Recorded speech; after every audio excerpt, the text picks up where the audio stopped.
शारदीय नवरात्रि क्यों मनाए जाते हैं, क्या हमें मालूम है? देखिए, कहा यह जाता है कि अश्विनी माह के शुक्ल पक्ष की प्रतिपदा तिथि से नवमी तक शारदीय नवरात्रियों का त्योहार मनाया जाता है। ये 9 दिन शक्ति की साधना के लिए सर्वश्रेष्ठ माने जाते हैं। अब इस शक्ति के अलग-अलग रूप हैं। कोई इसे माँ दुर्गा कहता है, कोई इसे माँ जगदम्बा कहता है।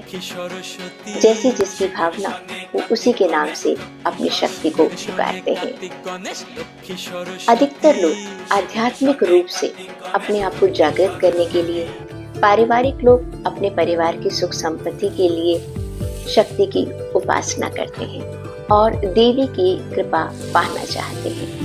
अब बात यह है कि आखिर इसे 9 दिन क्यों मनाया जाता है। नवरात्रि की जो शुरुआत होती है वो घट स्थापना से होती है और जिस दिन हम घट स्थापना करते हैं उसके बाद 9 दिन तक पूजा की जाती है और 10वें दिन विजयदशमी का त्योहार मनाया जाता है, जिसे भारत में दशहरा के नाम से जानते हैं। कहा यह जाता है भगवान राम ने लंकापति रावण को और देवी दुर्गा ने महिषासुर को मारकर जब विजय प्राप्त की थी। और एक कथा के अनुसार ये भी कहा जाता है कि भगवती देवी ने महिषासुर नामक के साथ 9 दिन तक युद्ध किया था, इसलिए 9 दिन तक उपासना की जाती है और नवमी की रात्रि को उनका वध किया था। उस समय से देवी माँ को महिषासुर मर्दिनी भी कहा जाता है। तभी से माँ दुर्गा की शक्ति को समर्पित नवरात्रि का ये व्रत, इसके 9 स्वरूपों की पूजा की जाती है। अब इसका महत्व क्या है? देखिए, होता क्या है, नव का अर्थ है 9, नया। शारदीय नवरात्रि से प्रकृति सर्दी की चादर से सिकुड़ने लगती है।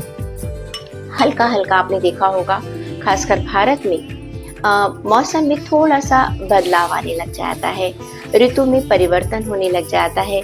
यही वजह है कि नवरात्रि की अवधि में इन 9 दिनों में जितने भी लोग इनकी पूजा करते हैं, एक बहुत ही संतुलित और एक बहुत ही सात्विक तरह का भोजन करते हैं और उसी के द्वारा वो अपना ध्यान और चिंतन लगाते हैं। क्या होता है, हम अपने आप को कंट्रोल करते हैं, हम अपनी इंद्रियों को कंट्रोल करते हैं, हमें क्या खाना है और क्या नहीं खाना है, अपने आप को संतुलित बनाने की कोशिश करते हैं, अपने आप को भीतर से शक्तिशाली बनाते हैं, तभी तो शक्ति की पूजा करते हैं और इससे उनके आने वाली ऋतु का उनकी सेहत पर कोई असर नहीं पड़ता।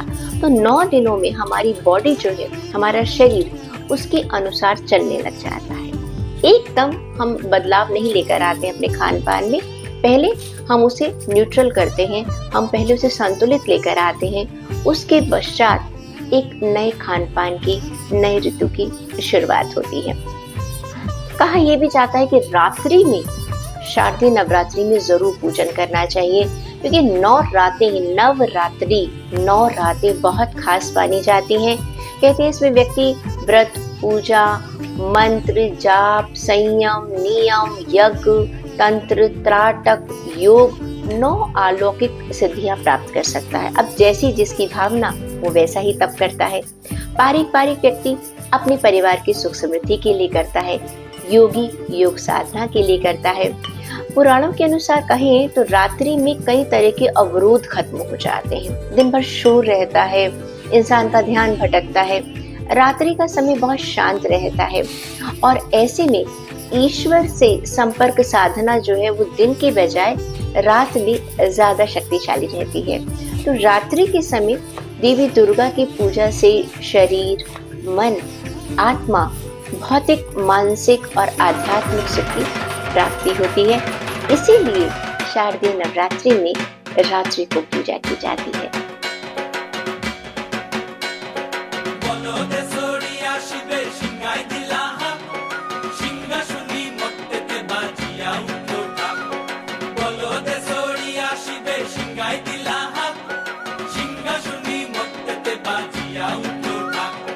শিবের সঙ্গে কার্তিক গণেশ লক্ষ্মী সরস্বতী, শিবের সঙ্গে গণেশ লক্ষ্মী সরস্বতী, শিবের সঙ্গে